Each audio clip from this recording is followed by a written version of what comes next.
all started when things were getting hard. We were all in our early 20s, pretty, and living in Lugbe, Abuja, and doing runs full-time. But the market was dry. Men were not spending. You could meet a man today, he would give you 20,000, maybe buy you food and fuel, and that's it. Yes, these same men would spend millions on other girls. One day, at one coded party in Wise, this babe called Miracle caught my attention. She was glowing, tan like glass, hair was straight, nails always done. But guess what? 2 years ago, she was begging me to send her 2K for pad. So I messaged her. I said, babe, what is the secret? She replied with just 3 words, you are not ready. Long story short, I kept on disturbing her until she finally told me, there is a man in Kogi, deep inside a small village, who helps girls unlock their spiritual market. Basically, do ritual work so that men will go crazy whenever they see you. She said, not one that needs blood or animal sacrifice. She called it natural alignment. Me and my 5 friends decided to go. 5 of us, all broke, all tired and desperate. When we got there, the man wasn't what I expected. He was just a normal person. He looked like somebody's grandpa.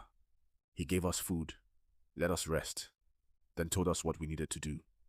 To become priceless to men. To become priceless to men, you must first become worthless. We were confused, but he explained. He said that we will be buried alive for 3 days. He said it was part of the spiritual cleansing. That once we died to the world would fear and obey us. We thought it was a metaphor, but it wasn't. That night, 4 local men came and dug shallow graves. They laid us with white clothes inside and told us to lie down. My heart was pounding like a drum. I was shaking, but everyone else was pretending to be strong. So I didn't want to be the one that is weak. They laid each of us down, then placed a white calabash on our chest. They covered us with soil up to our necks. Only our heads were sticking out. Then they put clay mask on our faces and tied red strings around our neck. We couldn't move. We couldn't scream. And the worst part, they left us all alone in that bush. The first night, I was hearing things in the trees. Something burning my legs under the soil. I couldn't sleep and I couldn't even cry. My other friend was the first to panic. Around 2 a.m., she started shouting, "Please let me out. I'm sorry, but I can't do this anymore." But nobody came. By morning, ants had bitten one of my friend's neck so bad, and it swelled up like yam.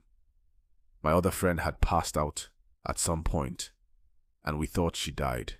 Day 2, it rained very heavily, and everywhere was cold. The soil turned to mud. I felt like I was drowning in my own grave. My skin was wrinkled, pale, and my fingers went numb. We were buried like that for 3 days. No food, no bath, just water poured into our mouths. On the 3rd night, they dug us out. We couldn't stand. Our legs didn't even move for hours.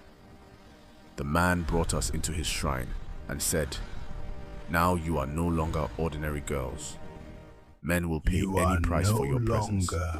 But remember, never touch a man's blood. Never enter a man's house where a child has died. Never speak of this to anyone who will laugh at it." We didn't understand, but we agreed. We just wanted to leave that place fast. Do you know the scary part? It actually worked. Within 2 weeks, my phone started ringing like mad. Clients from nowhere were offering crazy money. One man flew me to Senegal just to spend 2 nights. He paid me $7,000. My other friend caught a client who bought her a duplex in Lekki. The other one was taken to Turkey for shopping and came back with luxury bags. Men would literally kneel down and beg to sleep with us. But then strange things started happening. One day, one of my friends went to a client's house in Mitama. She said the moment she entered, she felt cold. She didn't know the man had lost a baby boy the month before. She fainted in his bathroom. When she woke up, her eyes were red, like blood, and her voice was different. She couldn't speak English or Igbo. She was just making strange noises. When she finally came back to herself, she said she saw a small boy in white sitting on her chest all night. We told her not to panic, just follow the rules. Then the other of my friend broke another rule. She went to visit her client in Asokoro. During dinner, she cut her finger by mistake, and the blood touched the man's shirt. It's just a small cut, I'm fine. That night, the man called her 57 times. He said she was inside his dream, standing at the edge of his bed, smiling. He said he woke up and his nose was bleeding. The next day, he was found dead in his car. No wound, no explanation. Just like that. My friend was arrested. She stayed in cell for 2 weeks.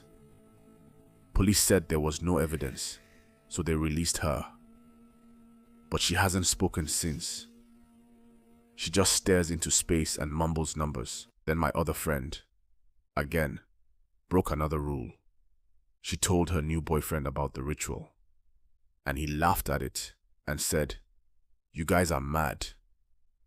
That same night, he ran, mad, naked, screaming her name in her street. My other friend was the next. She started dreaming of her own grave every night. Same dream. She's lying down in the bush, and someone is trying to dig her back into her grave. Then she woke up one morning, and her legs were stiff. She couldn't walk. Doctor said it had something to do with her bones, but I knew better. Now, it's just me. I haven't broken any of the rules yet, but I am not okay.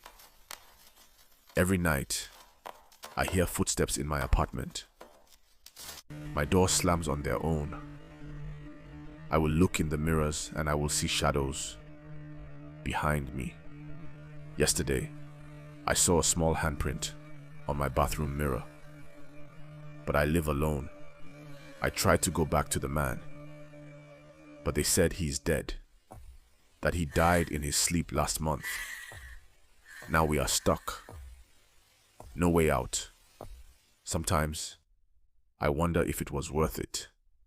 Yes, we are rich now, but none of us are free. We traded our peace for power. And now, the spirits are collecting wealth for us.